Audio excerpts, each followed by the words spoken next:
At 11:47 p.m. on a Tuesday night in March of 2023, I sent a text message that would destroy everything I thought I knew about my life. It was supposed to go to my best friend Sarah. A simple question asking if she was still awake because I needed to talk about something that had been eating at me all day. But in my exhaustion, scrolling through my contacts with bleary eyes after a 16-hour workday, my thumb slipped. The message went to Richard Caldwell, my boss. The man I had worked under for 5 years at a tech company in Seattle called Vanguard Solutions. And what came back in response made my blood run cold. Within 30 seconds of sending that text, 3 dots appeared on my screen. He was typing. At nearly midnight on a Tuesday. My hands started shaking because Richard wasn't the type to be awake at this hour. He was a creature of habit, a man who prided himself on his disciplined sleep schedule, who often lectured our team about the importance of work-life balance and getting 8 hours of rest. Yet here he was, not only awake but responding immediately, as if he had been waiting for my message. As if he knew it was coming. The response that appeared on my screen was just 4 words, but those 4 words would unravel 5 years of carefully constructed lies, expose a conspiracy that reached far beyond anything I could have imagined, and force me to confront a truth so disturbing that even now, sitting here telling you this story, I still have moments where I question whether any of it was real. This is the story of how one accidental text message revealed that my boss had been watching me, studying me, collecting information about every aspect of my life in ways that should have been impossible. This is the story of how I discovered that the company I worked for was not what it appeared to be, that the mentorship I treasured was actually manipulation, and that my entire career had been built on a foundation of surveillance and control. This is the story of how I learned that my younger sister's mental breakdown 3 months earlier was not a random tragedy, but a calculated attack designed to test the limits of psychological warfare. And this is the story of how I nearly lost everything, including my life, trying to expose the truth. Everything I am about to tell you is real. The names have been changed to protect those involved, but the evidence, the documents, the recordings, they all exist. And by the time we reach the end of this journey together, you will understand why that text message sent at 11:47 p.m. was not really a mistake at all. Before we dive deeper, let us know in the comments where you're watching from. We'd love to hear from you, and don't forget to hit that subscribe button so you never miss any of our upcoming videos. My name is Alex Morrison. I am 32 years old, born and raised in Portland, Oregon, before moving to Seattle 6 years ago to chase what I thought was my dream career in the tech industry. When I was 27, fresh out of a marketing master's program at the University of Washington and drowning in student debt, I sent out over 200 job applications across the Pacific Northwest. Most went unanswered. The few interviews I managed to secure ended with polite rejections and vague promises to keep my resume on file. I was living in a studio apartment in the University District, working 3 part-time jobs just to cover rent and loan payments, and seriously considering moving back in with my parents when I received an email that changed the trajectory of my life. The subject line read, "Opportunity at Vanguard Solutions." The sender was Richard Caldwell, Vice President of Strategic Marketing. The email was different from the automated responses I had grown accustomed to receiving. It was personal, detailed, referencing specific projects from my graduate portfolio that most recruiters never bothered to review. Richard wrote that he had been following my work, that he saw potential in my approach to digital marketing strategy, and that he wanted to meet in person to discuss a position that had just opened up on his team. I remember reading that email 5 times, convinced it had to be some kind of scam or mistake. Companies like Vanguard Solutions, a rapidly growing tech firm with contracts spanning government agencies and Fortune 500 corporations, did not seek out candidates like me. They had their pick of talent from top-tier schools and established professionals with years of experience. Yet here was a vice president personally reaching out, using language that suggested he had invested real time in understanding my background and capabilities. The interview took place on a Thursday afternoon in October at Vanguard's headquarters, a sleek glass building in South Lake Union that overlooked the water. Richard Caldwell met me in the lobby himself, which struck me as unusual even then. Most candidates would have been directed to a conference room by a receptionist or junior HR staff member. But Richard insisted on giving me a personal tour of the office before we sat down to talk, pointing out the various departments, introducing me to team members by name, asking about my interests and background in a way that felt genuinely curious rather than perfunctory. He was 54 years old at the time, with silver hair always perfectly styled, expensive suits that looked custom-tailored, and a manner of speaking that commanded attention without ever raising his voice. He had graduated from Stanford with an MBA in the late 90s, spent 15 years climbing the corporate ladder at various Silicon Valley firms before relocating to Seattle to help launch Vanguard Solutions, and had built a reputation as someone who could identify talent and turn struggling marketing campaigns into industry-leading success stories. During our conversation, Richard asked me questions that went beyond the standard interview script. He wanted to know about my family, my hobbies outside of work, what motivated me beyond financial compensation, what I saw myself doing in 10 years, what my biggest fears were when it came to my career. At the time, I interpreted this as thoroughness, as a manager who genuinely cared about cultural fit and long-term employee satisfaction. I answered honestly, telling him about my younger sister Emma, who was studying psychology at Western Washington University, about my parents who had divorced when I was 15, and how that experience made me value stability and clear communication, about my tendency toward perfectionism and how I sometimes struggled with work-life balance because I poured everything into projects I cared about.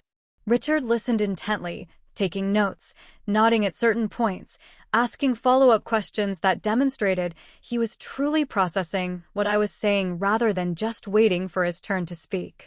By the end of that 2-hour conversation, Richard offered me the position. The salary was 40% higher than what I had been hoping for when I started my job search. The benefits package included comprehensive health coverage, a retirement plan with company matching, and stock options that would vest over 4 years. But more importantly, Richard promised mentorship. He said he saw something in me that reminded him of himself at my age, that hunger to prove myself, that willingness to outwork everyone else in the room, that desire to create something meaningful rather than just collect a paycheck. He said if I was willing to learn, to trust his guidance, to commit fully to the work we would do together, he would help me build a career that exceeded anything I had imagined for myself. I accepted on the spot. I signed the employment contract the following Monday without reading the fine print, too excited and too relieved to scrutinize the legal language buried in pages of corporate jargon. That decision would haunt me. The first year at Vanguard Solutions felt like a dream come true. Richard was everything he had promised to be as a mentor. He included me in high-level strategy meetings that were typically reserved for senior staff, gave me visibility on projects that allowed me to interact directly with C-suite executives and major clients, provided detailed feedback on my work that helped me improve rapidly, and advocated for my first promotion after just 8 months. We developed what I believed was a genuine professional friendship. We would grab lunch together once or twice a week, usually at a small cafe a few blocks from the office, where we would talk about industry trends, upcoming campaigns, and occasionally about life outside of work. Richard seemed genuinely interested in my growth, both as a professional and as a person. He would ask about Emma's progress in school, about whether my parents were doing well, about how I was adjusting to life in Seattle, and whether I had managed to build a social circle outside of the office. Looking back now with the clarity that only comes from distance and betrayal, I can see the pattern that I was too naive and too grateful to recognize at the time. Richard's questions were never casual. They were strategic, designed to map out my life in detail, to identify pressure points and vulnerabilities, to gather information that could later be used as leverage or manipulation. But in those early years, I interpreted his attention as care. I thought I had found not just a boss, but a genuine mentor who invested in his people because he believed in their potential. I thought I was lucky. I thought I was special. I had no idea I was being studied like a specimen in a laboratory, that every conversation we had was being documented and analyzed, that my entire life was being cataloged in files I would not discover until it was almost too late. By my third year at Vanguard Solutions, I had been promoted twice and was managing a team of 7 marketing specialists working on campaigns for some of the company's most important clients. My salary had nearly doubled from that initial offer. I had moved into a nice apartment in Capitol Hill, finally paid off a significant chunk of my student loans, and started to feel like I had achieved the stability I had been chasing since college. Richard continued to be a constant presence in my professional life, but our relationship had evolved. We spoke less frequently about my personal life and more about strategic initiatives, company politics, and my trajectory within the organization. He began hinting that a director-level position might be within reach if I continued to perform at the level I had been demonstrating, that the executive team had noticed my contributions, that I was being discussed in succession planning conversations typically reserved for employees with 10 or 15 years of tenure. Then, in December of 2022, something happened that should have been my first real warning sign. My younger sister Emma had graduated from Western Washington University that spring and moved to Seattle to start a master's program in clinical psychology at the University of Washington. We had always been close despite our 7-year age gap, and I was thrilled to have her nearby after years of only seeing each other during holidays and occasional weekend visits. Emma moved into an apartment in the University District, about 15 minutes from where I lived, and we started meeting for dinner every Tuesday evening, a standing tradition that gave us both something to look forward to during hectic weeks. She seemed happy during those first few months in Seattle, excited about her graduate coursework, optimistic about her future career as a therapist, and grateful to be closer to me as she navigated this new chapter of her life. But sometime around October, Emma started to change. The shift was subtle at first, small things that I initially dismissed as stress related to her rigorous academic program. She would mention feeling like she was being followed when walking home from campus in the evening, though she could never point to specific instances or provide concrete details. She started triple-checking that her apartment door was locked, sometimes texting me late at night to ask if I thought her building security was adequate. She became increasingly paranoid about her phone, convinced that someone was reading her messages or tracking her location, though she had no evidence to support these beliefs. When I suggested that she might be experiencing anxiety related to her workload or the isolation that often comes with graduate school, she became defensive and insisted that something was genuinely wrong, that she was not imagining things, that there were patterns she could not quite articulate but knew were real. By late November, Emma's paranoia had escalated to the point where her parents became involved. She stopped attending most of her classes, spent entire days in her apartment with the curtains drawn, and began sending long, rambling emails to family members about surveillance and psychological manipulation and corporate conspiracies that made no coherent sense. My mother flew up from Portland to check on her, and what she found was terrifying. Emma had covered her laptop camera with tape, disabled location services on all her devices, created elaborate charts and diagrams connecting random events and people in ways that demonstrated clear delusional thinking, and had lost 15 pounds because she was too afraid to order food delivery or go to grocery stores where she believed she was being watched. My mother convinced Emma to voluntarily check herself into a psychiatric facility for evaluation and treatment, where she was diagnosed with acute paranoid episode possibly triggered by stress and underlying genetic predisposition to anxiety disorders. I visited Emma twice during her 3-week stay at the facility. It was heartbreaking to see my brilliant, ambitious younger sister reduced to someone who flinched at unexpected sounds and spoke in whispers about threats she could not name. The medical staff assured us that with proper medication and therapy, Emma would likely recover fully, that these types of episodes were not uncommon among high-achieving young adults under significant pressure, and that the prognosis was generally positive if she committed to treatment and stress management. Emma was released in mid-December with prescriptions for antipsychotic and anti-anxiety medications, a referral to an outpatient therapist, and strict instructions to take a medical leave from her graduate program until she was stabilized. She moved back to Portland to stay with our mother, where she could be monitored and supported while she recovered. The entire experience was devastating for our family, but I forced myself to focus on what the doctors told us, that Emma would get better, that this was a temporary setback, that with time and proper care, she would be able to return to her studies and rebuild her life. What I did not know, what I could not have possibly suspected at the time, was that Emma's breakdown was not random. It was not caused by academic stress or genetic predisposition. It was engineered, deliberately triggered by people who wanted to test techniques for psychological manipulation and surveillance, and my sister was chosen as a subject because of her connection to me. Emma had been an intern at Vanguard Solutions. This revelation would not come until much later, but I need you to understand it now because it is central to everything that follows. 2 years before her breakdown, during the summer between her junior and senior year of college, Emma had applied for and received a summer internship at Vanguard Solutions. I had not been involved in her application process. I did not know she had applied until after she received the acceptance letter. She worked in a different department from me, something related to data analytics and employee wellness programs, and we deliberately kept our professional and personal lives separate while we were both in the office. Emma never mentioned anything unusual about her internship. When it ended in August, and she returned to Bellingham to finish her senior year, she thanked me for working at a company with such great opportunities for students and said the experience had been valuable for her resume. What Emma did not tell me, what she could not tell me because of the non-disclosure agreement she had been required to sign, was that during her internship she had discovered something wrong. She had been assigned to work on data visualization for what she was told was an employee wellness initiative, creating charts and reports based on information collected through surveys and health monitoring programs. But Emma was not just a diligent intern. She was curious, analytical, trained in research methodology from her psychology coursework.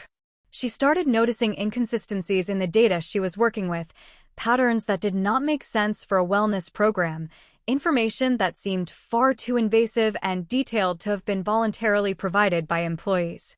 So she started digging into the source files, accessing databases she probably should not have been able to access, and what she found horrified her.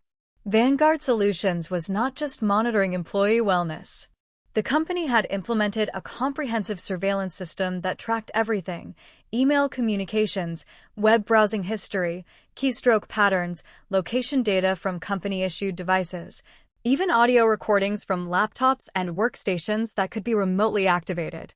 The data was being fed into behavioral analysis algorithms designed to create detailed psychological profiles of every employee, identifying their fears, their ambitions, their personal relationships, their vulnerabilities. And this information was not being used solely for internal purposes. It was being packaged and sold to third-party clients, government agencies, political organizations, anyone willing to pay for detailed intelligence on specific individuals or demographic groups. Emma had stumbled onto a massive illegal operation disguised as corporate human resources infrastructure. She tried to report what she had found. She went to her supervisor, who dismissed her concerns and told her she had misunderstood the scope and purpose of the program. She tried to schedule a meeting with someone in HR to discuss potential policy violations, but her requests were repeatedly ignored or rescheduled until her internship ended. She considered going to outside authorities, but the NDA she had signed contained language that threatened severe legal and financial consequences for disclosure of proprietary company information. And as a 20-year-old college student with no resources for a legal battle, she felt trapped. So Emma did what she thought was the safest option. She finished her internship, returned to school, and tried to convince herself that maybe she had been wrong. Maybe she had misinterpreted what she had seen. Maybe it was not as bad as it appeared. But the people running the surveillance program at Vanguard Solutions knew exactly what Emma had discovered. They had been monitoring her the same way they monitored everyone else. They had logs of every file she accessed, every database query she ran, every email she sent from her company account. They knew she had found the truth, and they knew she represented a potential threat if she ever decided to overcome her fear and go public with what she had learned. So they made a decision. They could not risk killing her or making her disappear, actions that would draw too much attention and potentially trigger investigations. Instead, they would discredit her, destroy her credibility in a way that ensured no one would ever believe her if she tried to expose what she knew. They would make her appear mentally unstable. The operation took 2 years to execute. It started small, subtle manipulations designed to create low-level anxiety and paranoia. Targeted advertising based on her browsing history and private messages, suggesting that her devices were compromised.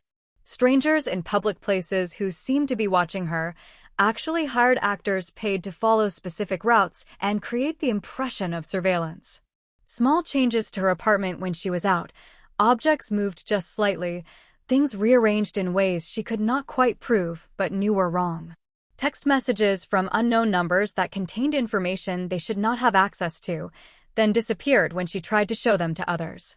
Gaslighting techniques designed to make her question her own perceptions and memory. As Emma's anxiety increased, the manipulation intensified. They gained access to her medical records through shell companies that legally purchased data from healthcare brokers, identified her family history of anxiety disorders, and used that information to craft scenarios specifically designed to trigger paranoid responses. They monitored her social media, her email, her phone calls, learning her schedule and her routines and her relationships, then disrupted them in ways that seemed random but were carefully calculated. They even managed to compromise her therapy sessions after she started seeing a counselor for her growing anxiety, intercepting communications and ensuring that her symptoms were documented in ways that would support a diagnosis of paranoid delusion rather than legitimate concern about surveillance. By the time Emma had her complete breakdown in November of 2022, her paranoia was not a delusion. She really was being watched, followed, manipulated. Her apartment really had been entered and searched. Her devices really were compromised. Her medical information really had been accessed without authorization. But because the operation had been conducted so carefully over such an extended period, because they had built a documented history of her escalating mental health issues, because they had ensured that her claims sounded exactly like textbook paranoid delusions, nobody believed her. Not the doctors. Not the therapists. Not even me. We all thought she was sick, that her mind was playing tricks on her, that she needed medication and rest and professional help. We had no idea we were looking at the evidence of a crime while treating the victim as if she were the problem. I did not learn any of this until after I sent that text message to Richard Caldwell at 11:47 p.m. on a Tuesday in March. I did not know Emma had ever worked at Vanguard Solutions. I did not know she had discovered the surveillance program. I did not know her breakdown had been triggered deliberately. All I knew was that my sister had experienced some kind of mental health crisis, that she was recovering slowly in Portland under our mother's care, and that I felt guilty for not recognizing the signs earlier or doing more to support her. I had not told anyone at work about Emma's situation because it felt intensely private, something that belonged to family and had no place in professional conversations. Or so I thought. That Tuesday in March had been exhausting for reasons I do not fully remember now. Long meetings, tight deadlines, some interpersonal conflict with another department, the usual stress of corporate life. I got home around 9 p.m., ate leftover takeout while half watching a show on Netflix, and started texting with my best friend Sarah around 11. Sarah and I had been close since college, one of those friendships built on brutal honesty and unconditional support, and she was one of the few people outside my family who knew the full details of Emma's breakdown. We had been texting back and forth about whether Emma seemed better during my last phone call with her, whether I should visit Portland that weekend, how I was coping with the stress of having a sibling going through a mental health crisis while trying to maintain my own career and stability. Around 11:45, I was ready to end the conversation and go to bed, but I had one more question for Sarah about timing for the potential weekend visit. I opened my messages, typed out, "Hey, are you still up? Want to talk about the Emma situation and what happened," and hit send without looking carefully at which conversation thread I was in. The message delivered. I set my phone on my nightstand and was starting to brush my teeth when I heard the notification chime indicating a response. That was quick, I thought. Sarah must really still be awake and waiting to continue our conversation. I picked up my phone, looked at the screen, and felt my stomach drop. The message had not gone to Sarah. It had gone to Richard Caldwell, my boss, whose name appeared directly above Sarah's in my contact list because of how I had organized my favorites. And he had already responded. At 11:48 p.m. on a Tuesday night, 30 seconds after I sent an accidental text meant for my best friend, Richard Caldwell was not only awake, but typing out a response, as if he had been waiting by his phone for me to reach out. The response read, "I'm always here, Alex. Whatever you need, whenever you need it." Under different circumstances, that might have seemed like a supportive message from a caring boss. But something about it felt wrong immediately. The timing was too perfect. The response was too ready. And then, as I was still processing my mistake and trying to figure out how to explain that I had meant to text someone else, another message came through. "I know today was hard for you, especially after what happened with your sister." I stared at those words for a full minute, reading them over and over, trying to make sense of what I was seeing. Your sister. Richard knew about Emma. But how? I had never mentioned Emma's breakdown to anyone at work. I had been scrupulous about keeping that part of my life separate from my professional identity. I had not taken any emergency leave or disclosed any family crisis to HR. I had not broken down in the office or had any emotional outbursts that would have prompted concern or questions. I had told exactly one person at Vanguard Solutions about Emma's situation, a colleague I considered a friend, and that conversation had been brief and vague, mentioning only that my sister was dealing with some health issues and I might need to travel to Portland occasionally. So how did Richard know? And more importantly, how did he know that today specifically had been hard? What had happened today that made him think I was struggling with Emma's situation? Before I could formulate a response or even fully process what was happening, another message arrived. "You don't have to hide things from me, Alex. I know more than you think. We should talk tomorrow. In person. There are things you need to understand." My hands were shaking now. This was not normal. This was not acceptable. Bosses do not send messages like this at midnight. Mentors do not claim to know things about your private life that you have never shared. Something was very, very wrong. I sat on the edge of my bed, staring at my phone, trying to decide how to respond or whether to respond at all. Every instinct told me to ignore the messages, to pretend this had never happened, to deal with it in the morning when I could think clearly and approach the situation professionally. But then one more message came through that made ignoring it impossible. "I'm in the office now. Come by if you want answers." The timestamp on the message read 12:14 a.m. The office. Our building had strict security protocols. Badge access was required after 8 p.m., with entry and exit logged by the system. Only essential personnel were supposed to be in the building outside of normal business hours, and even then they needed to have their presence approved and documented. What was Richard doing in the office at past midnight on a Tuesday, and why was he inviting me to come talk to him at this hour? Every rational part of my brain said this was inappropriate, possibly dangerous, absolutely not something I should engage with. But I could not let it go. The mention of Emma, the claim that he knew things I had not shared, the cryptic statement about answers I needed to understand, it all pointed to something bigger than a boss being weirdly available at odd hours. I changed out of my pajamas, put on jeans and a sweater, grabbed my car keys and my phone, and drove to the office. The entire 15-minute drive, I told myself I was being stupid, that I should turn around, that this was exactly the kind of impulsive decision that leads to terrible outcomes in every thriller movie ever made. But I kept driving. The parking garage was nearly empty when I arrived, just a handful of cars scattered across the vast space that would be packed during business hours. I badged into the building, noted the timestamp that would be logged in the security system, 12:31 a.m. The elevator ride to the 9th floor felt longer than usual, the silence broken only by the mechanical hum of the cables and my own rapid breathing. When the doors opened, I stepped out into darkness. Most of the overhead lights were off, activated only by motion sensors as I walked through the hallways toward Richard's office. He was standing by my desk when I arrived, which immediately struck me as odd. Not waiting in his own office, but standing in the middle of the open floor plan where my team worked, illuminated by the glow of a single desk lamp. In his hands he held a manila folder, standard legal size, unmarked except for a label I could not read from a distance. He looked up as I approached, smiled in a way that did not reach his eyes, and said, "I'm glad you came. We have a lot to discuss." I stopped about 10 feet away, maintaining distance, my body tense and ready to run if necessary.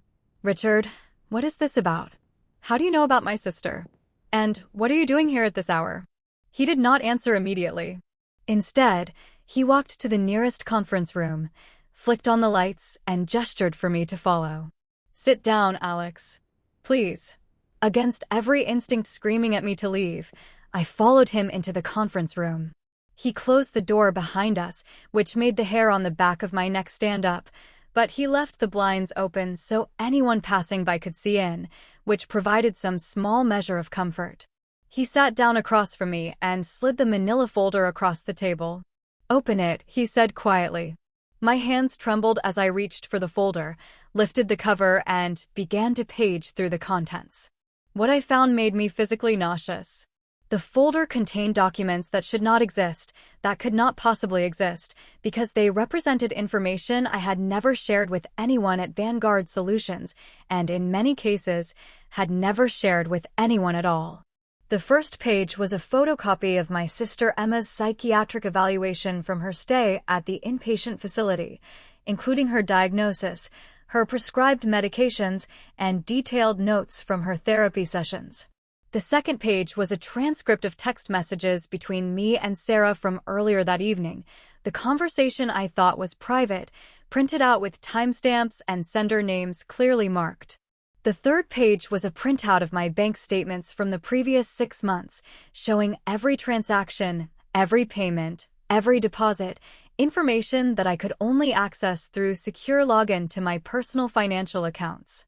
The fourth page was a GPS location history map showing everywhere I had been for the past month, with specific addresses and times annotated. The fifth page was a photograph of me having lunch with Emma 2 weeks before her breakdown, a photo I knew neither of us had taken, which meant someone had been following us and documenting our meeting. There were more pages. Many more. Medical records for both me and Emma going back years. Copies of emails I had sent from my personal Gmail account. Screenshots from my social media accounts, including private messages. Details about my parents' divorce, including financial settlements and custody arrangements from when I was a teenager.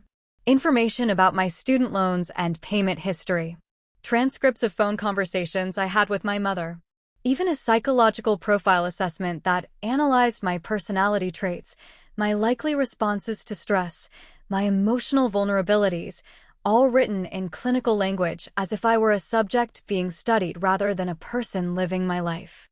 I looked up at Richard, unable to speak, unable to process what I was holding in my hands. He leaned back in his chair, steepled his fingers, and watched me with an expression that combined sympathy and something else I could not quite identify. "You're wondering how," he said. "You're wondering why. And you're wondering what this means for you." I finally found my voice, though it came out hoarse and shaking. "This is illegal. All of this. You can't just collect information about people like this. Medical records, financial information, private communications, you need consent and warrants and legal authorization. You can't just—" Richard held up a hand to stop me. "We can. And we did. And it's all perfectly legal, Alex. You consented to this." That statement was so absurd I almost laughed. I absolutely did not consent to this. I would never consent to this. There's no way. "Your employment contract," Richard interrupted. Section 12, subsection 4, paragraph 3. You agreed to participate in comprehensive wellness monitoring and security protocols for the duration of your employment, including but not limited to digital communications oversight, location tracking for safety purposes, and background verification processes to ensure workplace security. You signed it 5 years ago. I sat in stunned silence as he pulled out another document, my original employment contract, and flipped to the section he referenced. The language was there, buried in dense legal terminology that I had not understood when I signed, that I had probably not even read completely in my excitement about getting the job. "That language is intentionally vague," I said. It doesn't say you can access my medical records or spy on my personal life or track my every movement. That's not what wellness monitoring means. In isolation, perhaps not, Richard agreed. But combined with the acceptable use policies you acknowledged when you received your company laptop and phone, the security agreements you signed when you were granted access to sensitive client information, the data sharing permissions you clicked through when you installed company-required software on your devices, it all adds up to pretty comprehensive consent. Our legal team has vetted every word of these documents. We've been operating this program for 7 years across all Vanguard employees, and we've never had a successful legal challenge. He paused, letting that information sink in. You're not special in that regard, Alex. Everyone in this company is monitored to the same extent. It's how we maintain security, how we identify potential threats, how we ensure productivity and loyalty. I felt like I was going to vomit. Why are you telling me this? Why show me this folder? What do you want? Richard leaned forward, his expression becoming more serious. Because you're at a crossroads, and I need you to make an informed decision about what happens next. That text you sent me tonight wasn't actually a mistake, Alex. Your phone was compromised 6 months ago. We altered your contact list, linked Sarah's name to my number. We wanted to see if you would notice the discrepancy, how long it would take, how you would react when you realized. It was a test of awareness, of attention to detail, of whether you were paying attention to the small manipulations we introduced to assess employee vigilance.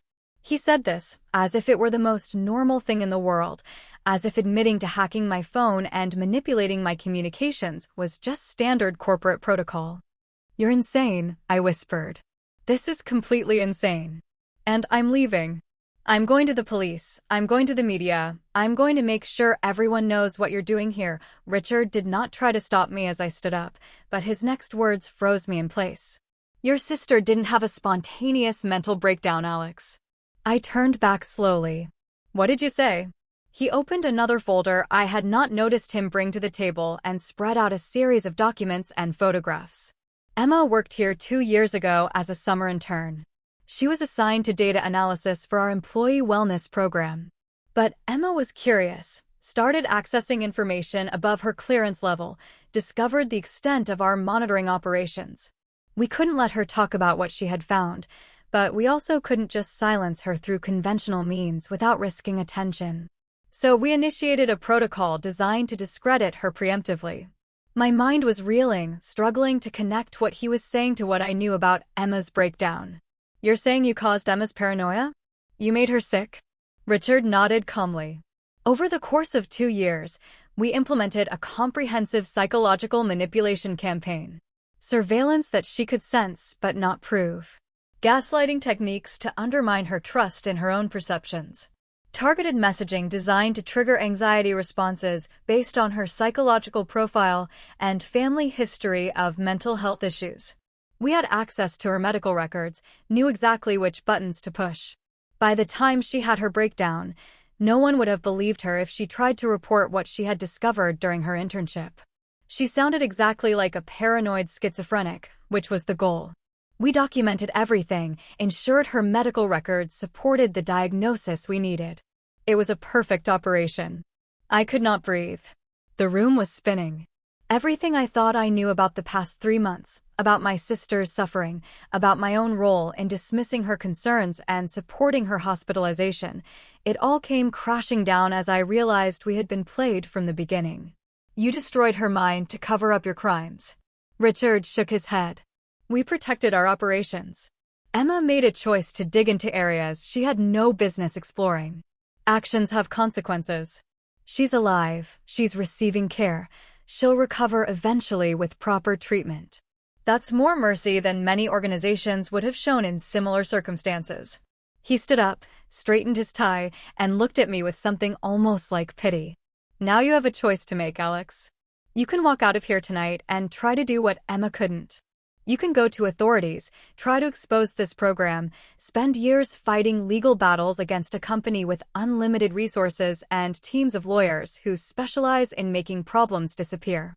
You'll lose your career, probably end up bankrupt from legal fees, might even find yourself experiencing similar mental health challenges to your sister if you become too much of a liability. Or what? I could barely get the words out. Or you can accept reality, Richard said. You can understand that this is how the world works at certain levels. Information is power, and organizations that control information control everything else. You're talented, Alex. You have a bright future here. I've invested 5 years in developing you because I genuinely believe you could eventually take my position when I retire. But that can only happen if you're willing to accept how things really work, to become part of the system rather than fighting against it. Walk away tonight. Forget this conversation happened. Continue to excel in your role. And maybe, in a few years when you've proven your loyalty and discretion, we bring you fully into the program and you become one of the people running these operations instead of being monitored by them. That's the path forward if you're smart. I stood there in that conference room at nearly 1 a.m, looking at this man I had trusted and admired for 5 years, and I realized I had never really known him at all. Everything had been a performance, a manipulation, a long-term operation to groom me into someone who would either serve their purposes or be neutralized as a threat. I need time to think, I heard myself say, though I had no intention of actually considering his offer. Richard nodded. Of course. Take a few days. But Alex, understand that the monitoring doesn't stop just because you now know about it. Every call you make, every person you contact, every move you plan will know. If you do something foolish, there will be consequences. I'd hate to see you follow your sister's path. She was brilliant too, before we had to break her. He said it so casually, with such complete lack of remorse, that I knew he was fully capable of doing to me whatever they had done to Emma. I left the office, drove home in a daze, and spent the rest of the night sitting on my couch trying to figure out what to do. I could not go to the police with just my word against a powerful company's legal documentation showing I had consented to monitoring. I could not go to the media without evidence beyond a folder of documents that had been provided to me in a private meeting I could not prove happened. I could not trust my phone or my computer or any of my devices because they were all potentially compromised. I could not even trust my own home because for all I knew there were cameras and microphones I had never detected. I was trapped in a surveillance system so comprehensive I could not see where it ended or how to escape it. And the only person who might understand what I was going through, my sister Emma, had already been destroyed by the same system when she tried to fight it. But I also could not just accept this and go back to work pretending nothing had changed. I could not become complicit in an organization that had weaponized psychological warfare against my own family. I could not let them get away with what they had done to Emma, what they were doing to hundreds or thousands of other employees, what they would continue doing unless someone stopped them. So I made a decision. I would gather evidence. Real, documented, indisputable evidence that even their legal team could not explain away. And I would find other victims, other people who had discovered the truth or been targeted by the program. I would build a case so comprehensive that when I finally went public, there would be no way to discredit me or make me disappear without raising more questions than the exposure itself. It was risky. It was probably impossible. But it was the only path I could see that had any chance of bringing down the system Richard described. The next morning, I went to work as if nothing had happened. I smiled at Richard when we passed in the hallway. I attended my scheduled meetings. I responded to emails. I performed my job exactly as I had been doing for 5 years. But I was also taking my first steps toward gathering the evidence I would need. I started keeping detailed notes about everything, written by hand in a notebook I kept hidden in my apartment, never in digital form that could be accessed remotely. I started reaching out to former Vanguard employees through channels I hoped were not monitored, asking casual questions about their experience at the company, looking for anyone who might have seen something unusual or been targeted by the program. I started documenting the surveillance I could detect now that I knew to look for it, photographing the small changes to my apartment when I returned home, noting the cars that seemed to follow consistent routes near me, tracking the targeted advertising that appeared too specific to be coincidental. 3 weeks into this secret investigation, I got a message from an unknown number. Stop digging. You don't know what you're uncovering. Meet me tomorrow 7 a.m. Pier 54. Come alone. I should have been terrified.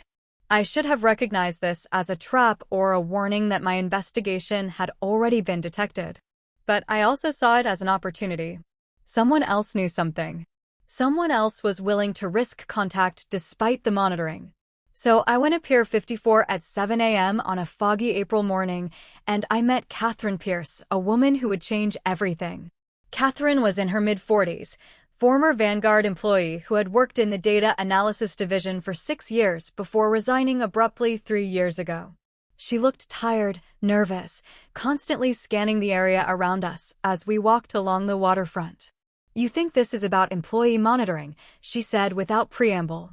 "It's bigger than that. Much bigger." She handed me a USB drive, warned me that opening it would put me at serious risk, and told me that everything I thought I knew about Vanguard Solutions was surface level compared to what the company actually did. "The surveillance program you discovered isn't for human resources management," Catherine explained. "It's product development. Vanguard has contracts with political organizations, intelligence agencies, corporate competitors, anyone willing to pay for detailed psychological profiles and behavioral prediction models. They use employees as test subjects, gather data on how people respond to different manipulation techniques, then package that research and sell it to clients who use it for everything from election interference to corporate espionage to social control. Your sister wasn't just a random target.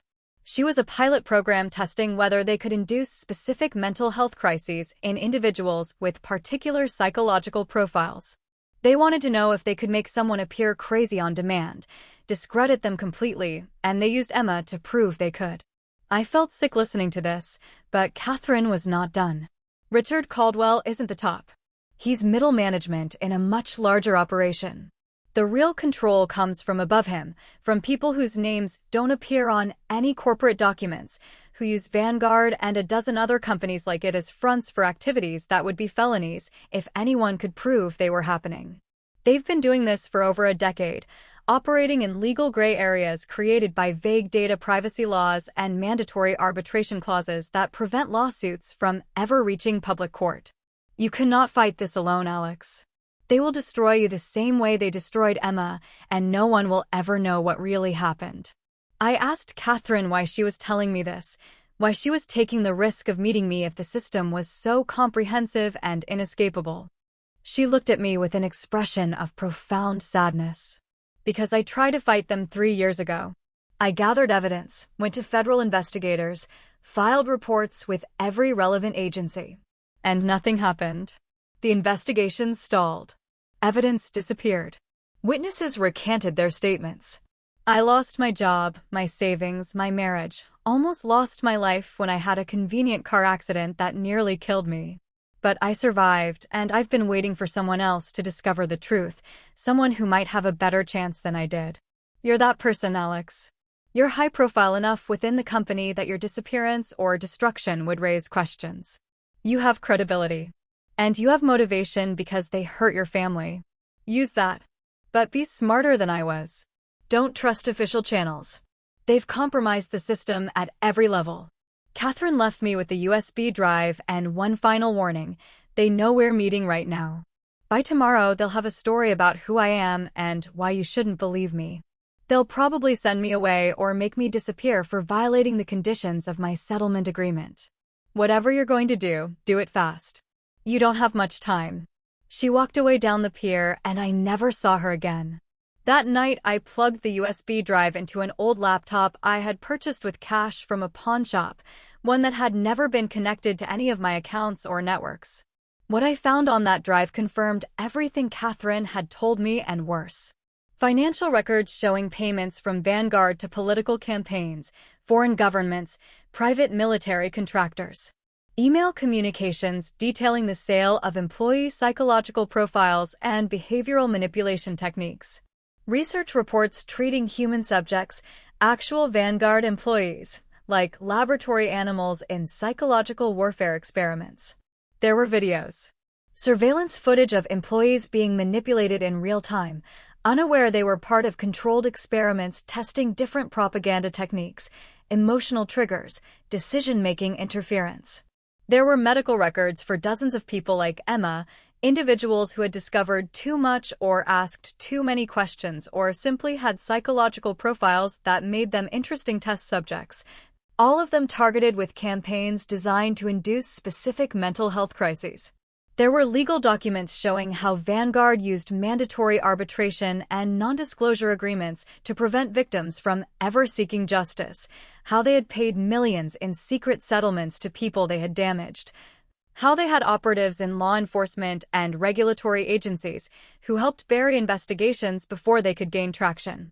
And there was information about me. A file labeled with my name containing not just recent surveillance, but documentation going back 5 years to before I was even hired. Richard had not found me through my graduate school portfolio. I had been selected, targeted for recruitment because of my psychological profile, my family background, my financial vulnerability, my personality traits that suggested I would be loyal and manipulative and desperate enough to overlook warning signs in exchange for career advancement. My entire employment at Vanguard had been part of a research study on long-term manipulation and control, with Richard serving as my primary handler, shaping me deliberately over 5 years into someone who could either be fully compromised and brought into the program or used as a test subject for more aggressive techniques. Everything I thought I had earned through talent and hard work had been manufactured, choreographed, fake. I spent 48 hours processing what I had learned, verifying what I could, trying to formulate a plan that did not end with me dead or discredited or institutionalized. I could not go to the police or FBI or any official authority because Catherine's experience proved they were compromised. I could not just publish the information online because without credible verification it would be dismissed as conspiracy theory or faked by a disgruntled ex-employee. I needed to find other victims, build a coalition of people willing to testify publicly, create enough noise that the story could not be suppressed. So I started reaching out through secure channels to the names I found in the files, people who had been targeted or who had left Vanguard under suspicious circumstances. Some did not respond. Some told me to never contact them again. But a few, a small group of maybe a dozen people, were willing to talk, to share their experiences, to provide additional evidence that corroborated what was on Catherine's drive. We organized carefully, communicated through encrypted channels, met in person only when absolutely necessary, and built our case over the course of 3 months. During that time I continued working at Vanguard, continued pretending nothing had changed, continued being monitored and manipulated while secretly documenting everything. It was exhausting, terrifying, knowing that any mistake could trigger the same kind of campaign they had run against Emma. But I was careful. And I had help from people who understood the system and how to work around it. By July, we had assembled a package of evidence that included testimony from 37 current and former Vanguard employees, financial records proving illegal data sales, video documentation of psychological experiments conducted on unwitting subjects, communications showing coordination with corrupt officials, and expert analysis from psychiatrists and data security specialists who reviewed our findings and confirmed they represented serious crimes. We gave everything to a journalist at a major national newspaper, someone with a reputation for investigative work on corporate malfeasance and the resources to verify information without relying solely on official sources. We also gave copies to 3 other journalists at different outlets, to law offices specializing in class action suits, and to advocacy organizations focused on privacy rights and corporate accountability. We coordinated the release for maximum impact, knowing that once the story broke we would all become targets and needed the protection that comes from public visibility. The article ran on a Tuesday morning in late July. Front page headline: Tech company accused of massive surveillance and psychological experimentation on employees. By noon the story had been picked up by every major news outlet. By evening federal investigators announced they were opening a formal inquiry. By the following day, Vanguard stock had dropped 40% and Richard Caldwell had been placed on administrative leave pending investigation. The backlash was swift and severe. Vanguard's legal team went into overdrive, filing motions to suppress evidence, claiming everything had been obtained illegally, arguing that the surveillance was authorized under the employment agreements we had all signed. They attacked the credibility of every whistleblower, brought up past mental health issues, framed us as disgruntled employees with an axe to grind. They hired PR firms to flood the media with counter-narratives, suggesting the whole thing was a coordinated hit job by competitors or foreign actors trying to damage an American technology company. They used every tactic in the book to discredit the story and protect themselves. But they could not stop the momentum once it had started. Too many people were coming forward. Too much evidence was in the public domain. Too many journalists were digging into aspects of the story that revealed connections to even larger scandals. The investigation expanded quickly beyond just Vanguard. Federal prosecutors started looking at the companies Vanguard had sold data to, the political organizations that had used psychological profiles for targeted manipulation campaigns, the foreign entities that had purchased intelligence on American citizens. What started as an expose of one company's employee surveillance program became a broader investigation into the entire ecosystem of corporate espionage, political manipulation, and privacy violations that had been operating mostly unchecked for years. Criminal charges were filed. Indictments were issued. Richard Caldwell and 11 other Vanguard executives were arrested on charges including illegal wiretapping, fraud, conspiracy, and violations of federal privacy laws. The company itself faced hundreds of millions in fines and civil penalties. Lawsuits were filed by thousands of former and current employees seeking damages for the surveillance and manipulation they had been subjected to. Through all of this, I testified. I gave depositions. I appeared in court. I spoke with investigators from multiple agencies. I did media interviews to keep pressure on the case and prevent it from being quietly settled and buried. And I visited Emma in Portland, where she was slowly recovering, finally able to tell her the truth about what had been done to her, why she had been targeted, why her paranoia had not been a delusion but a rational response to real threats. Knowing the truth did not undo the damage, did not erase the trauma or the months of suffering or the stigma of mental illness that would follow her for years. But it gave her something to anchor to, a narrative that made sense of what had seemed like her mind betraying her, and that helped her begin the real work of healing. The case took 18 months to work through the legal system. Richard Caldwell was ultimately convicted on 47 counts and sentenced to 18 years in federal prison. He showed no remorse during sentencing, maintained that everything he had done was legal and justified by the employment agreements, argued that he was being scapegoated for practices that were common throughout the industry. Maybe he was right about that last part. I do not know how many other companies run similar programs. I do not know how deep the surveillance and manipulation go beyond what we exposed at Vanguard. But I know that what happened to me and Emma and thousands of others was real, was criminal, and needed to be stopped. The company itself was effectively destroyed, sold off in pieces to settle lawsuits and pay fines, its operations discontinued, and its reputation permanently destroyed.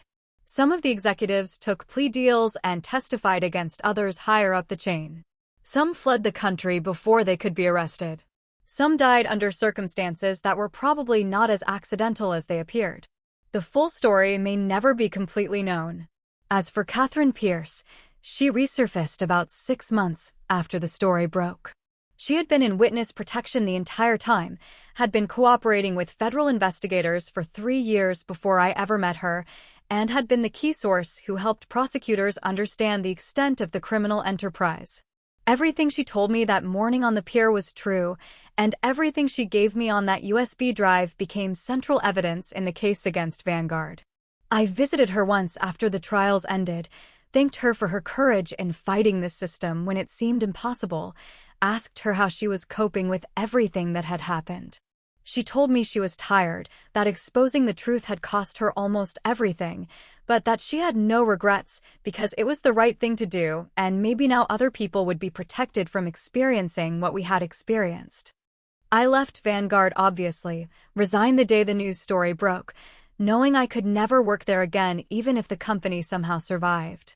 I spent months unemployed, dealing with the aftermath of the scandal, fielding interview requests and legal depositions and therapy sessions to process the trauma of learning that 5 years of my professional life had been built on lies and manipulation. Eventually, I found new work, a position at a small nonprofit focused on digital privacy rights and employee protections, using my experience to help craft better policies and advocate for stronger laws to prevent what happened at Vanguard from being replicated elsewhere. The pay is a fraction of what I made before.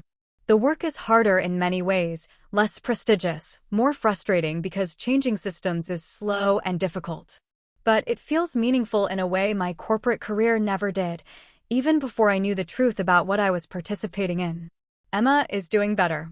She finished her master's degree, is working as a therapist now specializing in trauma recovery, and has become an advocate for people who have experienced psychological manipulation and gaslighting. She still has bad days, moments where the paranoia creeps back in, where she questions whether she can trust her own perceptions or whether reality is being manipulated around her. The damage Vanguard did to her mind was real and permanent in some ways. But she has built a life despite that damage, found ways to use her experience to help others, and we have grown closer through this shared trauma in ways we might never have otherwise. We talk almost every day now. She is one of the few people who truly understands what it feels like to have your entire reality questioned, to learn that people you trusted were actively working to harm you, to rebuild your sense of self after that kind of betrayal. My parents struggled to process everything that came out about what happened to Emma and to me. They felt guilty for not believing Emma when she tried to tell them something was wrong, for supporting her hospitalization when she needed them to believe her instead. I have tried to help them understand that the manipulation was designed precisely to make her seem crazy, that no one could have known the truth without the evidence we eventually uncovered, that they made the best decisions they could with the information available at the time. I do not know if they have fully forgiven themselves. I do not know if I have fully forgiven myself for the same failures. Guilt is a complicated thing when you are both victim and unwitting participant in someone else's suffering. So why am I telling you this story now, years after the trials ended and the company collapsed and the news cycle moved on to other scandals? Because I still get messages from people who worked at Vanguard or companies like it. People who are experiencing surveillance and manipulation and psychological warfare but do not have the language to describe it, or the evidence to prove it, or the support to fight it. Because the ecosystem that enabled Vanguard still exists, because the technologies that make comprehensive surveillance possible have only become more sophisticated and widespread, because the legal frameworks that allowed them to claim consent through incomprehensible employment contracts have not been meaningfully reformed. Because Richard Caldwell was right about one thing: this is how the world works at certain levels, and exposing one company does not dismantle the entire system. But here is what I want you to understand. That text message I sent at 11:47 p.m. on a Tuesday night was not really a mistake. My phone had been compromised, my contact list had been altered, the whole situation had been engineered to test me and see how I would respond. But the choice I made after receiving Richard's response, the decision to investigate rather than accept or ignore, that was mine. The surveillance was real, but my agency was also real. They could manipulate my circumstances, but they could not control how I reacted to learning the truth. And that distinction mattered. It still matters.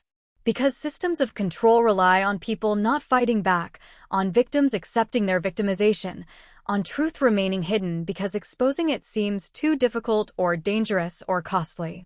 I do not know how many other vanguards are out there right now, operating legally in gray areas created by vague regulations and mandatory contracts that people sign without reading.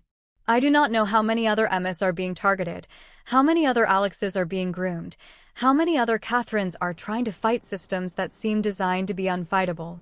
But I know that telling this story matters because every person who hears it becomes slightly harder to manipulate, slightly more aware of the ways power operates through surveillance and information and psychological warfare.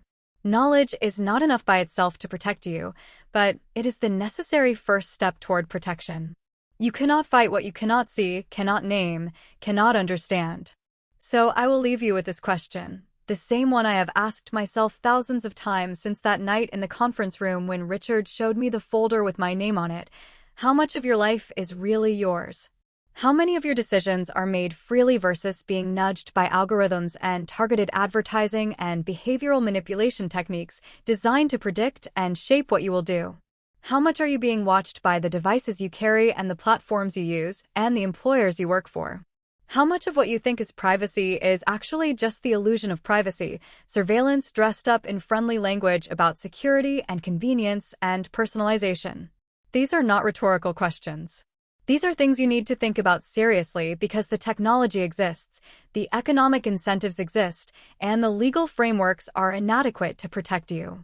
I cannot tell you that everything will be okay if you just pay attention or opt out or fight back. Catherine lost almost everything fighting Vanguard, and she was lucky to survive it all. Emma will carry the scars of what was done to her for the rest of her life. I destroyed my career and my sense of stability and my ability to trust that anything is what it appears to be. The costs of resistance are real and substantial. But the costs of compliance are also real, perhaps less visible but no less devastating in the long term. Living in a system designed to control you, accepting manipulation as normal, surrendering your privacy and autonomy in exchange for convenience or employment or the illusion of security. These are choices that compound over time until you wake up one day and realize you have become someone you never intended to be, living a life shaped by forces you never consented to. That text message I sent by mistake led me down a path that destroyed everything I thought I had built, revealed truths I wish I could unknown, and forced me to become someone different from who I was before. I cannot tell you I am better off for having learned what I learned or fought what I fought. But I can tell you I am more myself now than I was when I believed the lies, when I performed the role they had written for me, when I accepted their version of reality without questioning the foundations it was built on. And that has to be worth something. That has to matter. So if you take nothing else from this story, take this. Question what you are told, especially by people and institutions with power over you. Document what you can when things feel wrong. Trust your instincts even when you cannot prove they are right. Find others who see what you see because isolation is the first tool of control.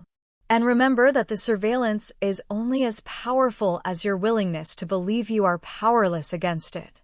You are not powerless. You are never as powerless as they need you to believe you are. That is the truth they work hardest to hide, and it is the truth that ultimately brought them down.